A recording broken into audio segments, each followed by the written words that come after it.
Dying with Dignity says that this is a painless death. Well, if you take MAiD orally, it takes between 30 minutes to 24 hours. 24 hours of active drowning while you're under a paralytic. So the autopsies are showing that you actually drowned to death and you're waterboarded to death within your own body and you can't move or do anything about it. And that's how Dying with Dignity in the Canadian government has disguised MAiD, while they're offering it to Canadian veterans instead of treatment, so they don't have to pay for their pensions, so they don't have to pay for their health care. A 17-year-old could walk into a hospital and say, I want to die, buy MAiD, and guess what? If you try to stop it as a parent, you will be arrested. Hello everyone and welcome back to the channel. I hope you're all doing really well. Merry Christmas. In today's video, I'm going to be responding to this clip from Jordan Peterson, which one of you sent me after I released my last video on the channel, which was diving into what on earth is happening in Canada at the moment when it comes to euthanasia. Because in the video, I talked about how Canada has just broken records for euthanizing 16,499 people in just the year 2024, which is about 1 in every 20 deaths, or about 5% of all deaths in Canada is as a result of assisted suicide or assisted murder, depending on how you want to put it. But they also want to include mature minors who can seek assisted suicide or assisted murder for reasons such as struggling with mental health issues. And they want to do this by the year 2027, potentially. Now, I've only watched the first couple of minutes of this and it already blew my mind. And so we're going to watch live. You're going to get my live reaction together. So let's get into it. Well, here's what's really troubling about that, and nobody seems to know this. So I'd love the opportunity to talk about it because it's really concerning to me. So it's not only that it's MAiD, people don't understand how MAiD works. MAiD, by the way, stands for Medical Assistance in Dying, just for future reference. There's the track 1, the track 2, you know, the immediate, the 90-day to end of life and all of that. And yes, they stayed the bill till 2027 to the next vote, yeah, right? So that's all great. So technically mental health's not included. But what I found out yesterday that really, really bothered me was the mechanism of the actual procedure. So there's this drug called sodium ferropental, and it's made in Italy, okay? So it's used by anesthesiologists. And the anesthesiologist that came forward with this at this testimony was, this individual had been an anesthesiologist for 25 years. He came forward with the Senate subcommittee talking about this with MAiD and his concerns with it, because MAiD is being seen as compassionate and empathetic in care. So what he did is... You know, the Nazi euthanasia program started with compassion and care, right? I'm so glad you said that, because when I got to do trigonometry, we went to the war museums, and what terrified me the most was walking through the World War II portion and seeing the same verbiage. Yeah, it's the same thing. Yeah, definitely. People were telling me I was going crazy. I'm like, no, you don't understand. No, it's the same thing. It's identical. Yeah, it's exactly the same thing. The mentally ill, the people that are, So what's people really... too distressed to live. Thank you. Right, and the categories keep expanding. And that's what we're seeing, the expansion. So the sodium thiopental, which was really wild about it, is this anesthesiologist was like, it's going missing. We don't have a lot of it. We can't get it anymore all of a sudden over this past couple of years. And so he started researching it. Well, it's made in Italy, and Italy falls under the EU. And under the EU laws, you can never make a drug that is going to be used for execution. But Canada, in North America, the United States and Canada had been using it for execution in America for death penalty. So they finally caught on to that. And anesthesiologists use it as one of the first drugs pushed to put you under. But here's what's really crazy is they said, well, there's got to be more to this. So they did it's a Freedom of Information Act with the NPR, with a journalist, and they got over 300 autopsies of individuals who were executed in America. And they didn't just get the autopsy kind of overview, they were given in-depth files. And when they went through them, 85% of those bodies showed a 2 times level increase of water in the lungs. So what was happening is when this drug is pushed, it causes a drowning. And it's stated as akin to dying by waterboarding or drowning. Meaning, the reason people in Canada who are given MAiD seem peaceful is because they're giving a paralytic first. So they're completely paralyzed, then this drug is administered as one of the 4, and they start drowning to death. Okay? So that means that when it's done by IV, it takes 10 to 15 minutes. That person could be literally drowning. Well, they are. They're drowning to death, but they could be screaming if they weren't under a paralytic. They're drowning to death. We waterboarded people in Guantanamo. There's a reason we had to stop. It falls under cruel and unusual punishment.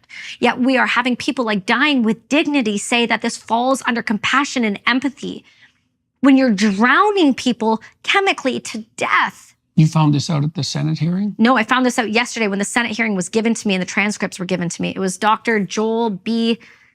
Zivok, Associate Professor of Emory University and School of Medicine, the Vancouver Coastal Health Authority.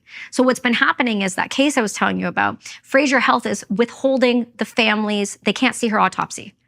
They're not allowing it. They won't give access. The police have tried to get it. This is the same case. This is the same case, yeah. So they will not give it to the family. So Fraser Health is like literally lying and holding information back. So what's wild about this, though, is Dying with Dignity says that this is a painless death.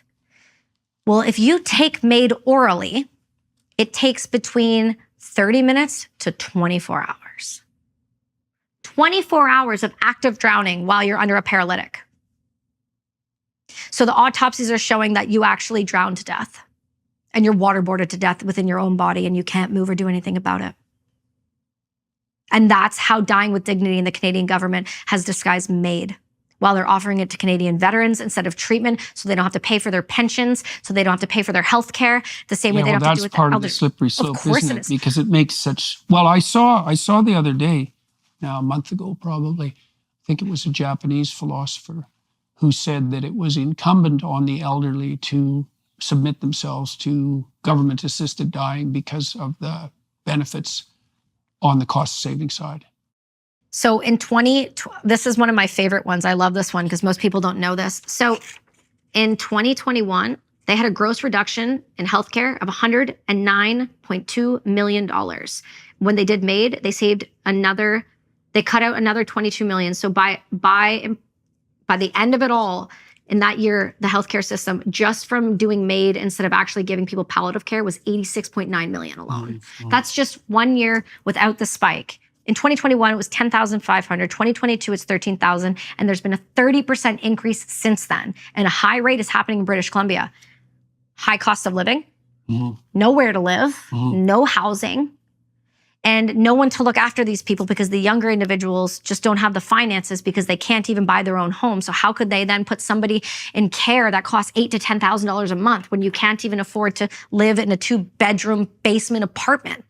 And furthermore, there's no housing because we're taking every single person into this country and acting as if Canadians are second citizens, because that's what's happening. Canada is falling. We have no identity. We're killing our own citizens. And people act like people like me are going crazy. I'm not going crazy. I'm screaming at the top of my lungs. We are killing innocent people, and children are on they are on the chopping block. If we didn't stop that bill by the 17th, children down to the age of 12 with parent consent. A 17-year-old could walk into a hospital and say, I want to die, buy MAiD, and guess what? If you try to stop it as a parent, you will be arrested. I'm not sure morally where we have either lost our minds, lost the plot, been paid off, or just decided that we no longer care about the generation after us. But something is going really wrong when I have group homes calling me or messaging me on Instagram going, Kelsey, I'm hearing of huge swaths of these groups sitting down going, convincing each other to die, that they're going to walk in together. Because Simons has made it seem like it's bubbles on a beach in a cave. Yeah. No, that's So the what are we romanticization that I was talking about. But what are we saying to the youth? That there's no future, there's no goals, you can't buy a home, there's nowhere to live, you can't don't try to get a doctor's appointment. Yeah. Don't bother. So honestly, what do they have to look forward to? But I'm telling you right now, this has never been talked about. This part here where it is drowning to death, where you're waterboarding to death, no one, not one person has said this. I have never heard this. And you just found out about this? Yesterday.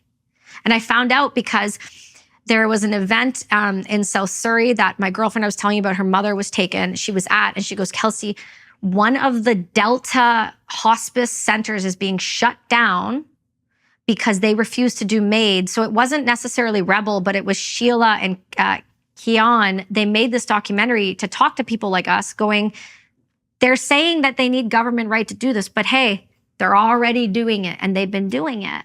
And we have audio recordings of veterans. We have the Minister of Veterans Affairs lying to Mercedes Stephenson on the West Block saying it was one veteran, when we have multiple veterans, multiple case managers, audio recordings, and written testimonies.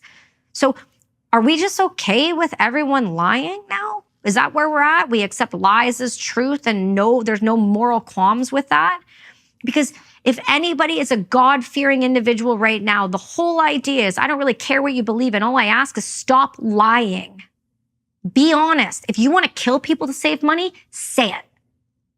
That's it. Just say what you mean, but stop dancing around like you're doing this out of empathy. You are killing vulnerable people to save money to send to another country that bought you out in 2013? And that's a CSIS document. We've sold our country, we've sold our people, and we've told our youth that we should just die because there's nothing to live for in this country. How am I supposed to combat that? I'm one voice up there. Thank God you showed up. If you didn't show up, none of us, people like me, would have no footsteps to walk in. We would have no path carved out for us. You're the first in the door. You took the heat. You're like the breacher. You're the guy that shows up and goes, I'm going to kick that door in, and whatever's going to come is I'm just going to take it because I have to. You had a moral obligation, because if you didn't do it, the rest of us would have nowhere to go and nowhere to turn if you didn't show up. So I'm so grateful to be here, and I'm so grateful that you gave us the space, because I don't know what else to do, because I can't scream any louder. I'm loud, but I don't know what else to do anymore. We deserve better, and so do our kids, and so do our citizens. We don't deserve this. Canada doesn't deserve. No one deserves to be waterboarded to death except for the people that deserve to be waterboarded to death. And there are people that deserve to be waterboarded to death. And I can tell you right now that I've seen that done to someone. You don't wish that on anyone. You don't wish that on anyone. It would have been easier. It's easier to put bricks around my feet and go jump in the ocean than it is to die by MAiD. That is a terrifying way to die. Okay, I just needed a moment to collect my thoughts there. That's probably one of the most important video clips that exists on the internet right now. I have 1,000 things to say, but at the same time, I'm speechless over this. Before I say anything else, please spread this far and wide. Share this video with anyone you can. Now, first things first. The waterboarding, the drowning, and how this could be taking hours and hours, but these people are paralyzed. They can't do anything about it. I'm kind of avoiding just thinking about it right now so I can continue making this video, but I just wanted to mention that and just how horrific, absolutely horrific that is. Now, over the last couple of videos, I've been talking about some of the issues which she covered right at the end of the video there. And she hit the nail on the head on every single point. In my video, which I posted a few days ago, which is performing better than anything else I've posted this year, where I answer the question of why it is that Europe is not deporting these tens of thousands of jihadists that are now living there, why it is that it's importing the third world, why it is that it's tolerating the grooming gangs and the rape and everything else that's happening, the wholesale destruction of Western civilization. Why is that happening?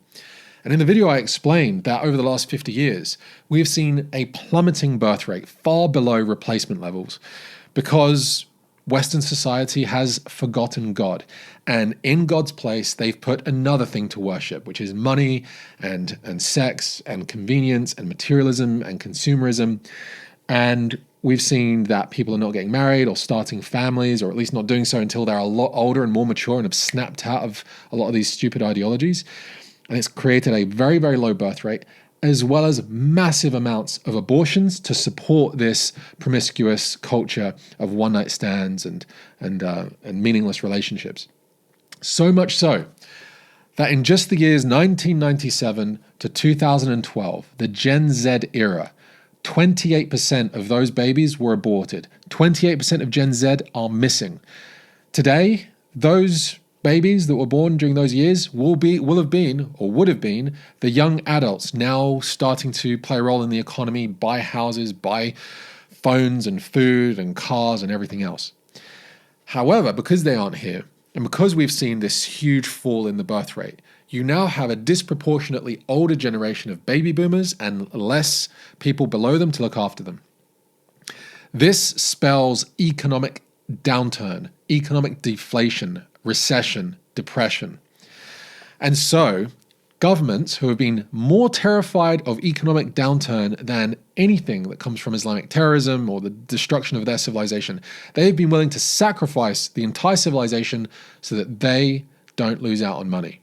And so they've imported the third world to create artificial demand in the economy to stimulate it and boost house prices so we don't see this collapse of the housing market. Now, what this has done, it's sold out and it's made things much harder for the young people who now definitely can't afford to buy a house. Even though it was difficult before, now it's far worse, as well as all the inflation that happened after COVID, all the lockdowns that happened. And this has been a way for Western governments to try and bolster the economy and to stop it from collapsing because of the culture which it refuses to change and challenge, and that refuses to challenge these laws around abortion because it wants to have its cake and eat it too. It wants to have a strong economy and massive amounts of abortion. It's decided to import the third world. But in my previous video on euthanasia, I describe how there's this other way that they're doing this, which is the flat out murdering of the older generation to save money. And this video clip, which I have never seen before, she outlines this precisely with the numbers. She confirmed many of the theories that I had in previous videos. And one of the attributes to all of this, again, is this forgetting of God. And when you forget God, human beings no longer have dignity because we aren't made in the image of God anymore in our beliefs. We are simply a bundle of meat cells walking around with the illusion of consciousness and free will, with nothing but suffering to occupy us. Now, on top of that, with this culture of death in the West, we've also seen that the largest organizations and institutes, whether that be the big conglomerates, the big United Nations, the World Economic Forums, the banks, these, $100 million NGOs for the environment, they've all been putting a spotlight, as well as the global media, all put a spotlight on someone like Greta Thunberg, who also is a victim of all this brainwashing and grooming into climate nihilism. And the core message here is that there is no future for young people, that climate change is going to destroy the world, that you won't be able to breathe, that you're all going to go extinct in just 10 years from now because of the evils of the world or whatever it might be. And so this has further pushed this narrative that life is meaningless, that you have no future, and that humans are a virus on the planet, and you as a member of this species but have a moral obligation and duty to end your life as your final moral act, even though morality doesn't exist in a meaningless universe. This is the culture we now have. No civilization has ever existed without God or the transcendent or the spiritual at the center.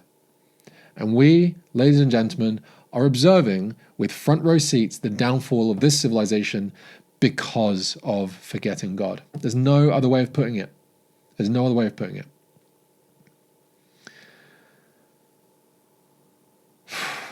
I can't believe the information she was able to gather about this excruciating form of death, of drowning, being waterboarded to death for hours and hours, unable to scream because you've been paralyzed. This is something from a Saw movie. This is something from a horror movie.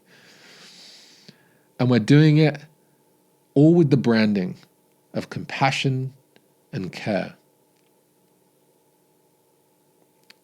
Welcome to the 21st century, where we have not learnt the lessons of the 20th century, of all those tyrannical regimes which sprung up as a result of us forgetting God, as everyone moved from the villages into the cities after the Industrial Revolution to make more money. We saw people abandoning God and looked for something else to create a utopian vision of reality. And so you had communism spring up, you had fascism spring up, and you've had now this kind of tech utopianism, transhumanism, AI. You've seen kind of neo-paganism in the environmentalist world. And now euthanasia and abortion and all those things are all part of this. Just pay attention. If you zoom out a little bit, it's so self-evident. And that things will just naturally just get worse if this is the code and the software running society. It's deeply tragic. But thank goodness there's hope. That's all I can say. Thank goodness there's hope. And as a Christian, for me, it's Christ wins in the end. So this is just part of the culture of death. Nothing new. This has been happening for thousands of years, whether that be the priests of Baal murdering babies to Moloch, the fertility and prosperity deity, and Baal, whatever. This is a tale as old as time, except from now we have the technological capabilities to do far more damage. That's all it is. And we're just using different language. Instead of calling it demons or entities or anything with spiritual connotations, we're using different terminology of ethics and social justice, and yet it still has the same consequences. Anyway, I'll wrap up the video here by just saying, stay away from this nonsense. If you're a young person, be careful about the narratives they're pushing on you at school or in university. If you can, find an Orthodox church near you, if there is any. That's my personal recommendation as an Orthodox Christian. And make having a family and having babies one of your big priorities in life. And look after the elderly in your life and family, even though they might be, difficult. The older generation can be difficult. We certainly don't want to create a society where we're just simply euthanizing older people. They took care of us. It's only right we take care of them. God bless.